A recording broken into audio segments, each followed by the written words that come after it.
ঈদে কী শপিং করলাম আর কী কিনলাম আজকে তোমাদের সঙ্গে সবটা শেয়ার করবো। প্রথমে এই কুর্তির পিসটাতে আসি। এটা আমি গিফট পেয়েছিলাম আর এটা আমার বেশ ভালো লেগেছিলো। কাপড়ের কোয়ালিটি অনেক সুন্দর ছিল। সুন্দর করে বানিয়ে একদিন তোমাদের সঙ্গে দেখাবো, আর পরলে আশা করি খুব একটা খারাপ লাগবে না। ট্রেন্ডস থেকে এই কুর্তিটা নিয়েছিলাম আর এই কুর্তিটা না দাদা কিনে দিয়েছিল। দাদা আসলে টাকা দিয়েছিল আর আমি গিয়ে কিনেছি। কালার কম্বিনেশনটা দেখে তো আমার ভীষণ পছন্দ হয়েছিল আর ফিটিংসটা অনেক সুন্দর ছিল।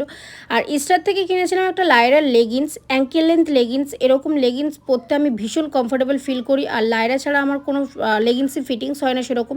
আলিশা ফেব্রিক্সে গেছিলাম, সেখান থেকে একটা পাকিস্তানি স্যুট নিয়েছিলাম। এটা না পাপা কিনে দিয়েছে, আসলে পাপা টাকা দিয়েছে, আমি গিয়ে কিনেছি। অনেক দিনের ইচ্ছে ছিল এরকম একটা স্যুট পরবো, আর সেই ইচ্ছেটা পাপা পূরণ করে দিল। যাই হোক, কাপড়ের কোয়ালিটি অনেক সুন্দর ছিল আর ফিটিংসটাও মারাত্মক লেভেলে ছিল। আজকে ছিল চাঁদ রাত, তাই বাজিটাজি ফাটানো হচ্ছিলো, অনেক সেল ফাটানো হচ্ছিলো, সেগুলো দেখছিলাম আর অনেক এনজয় করছিলাম।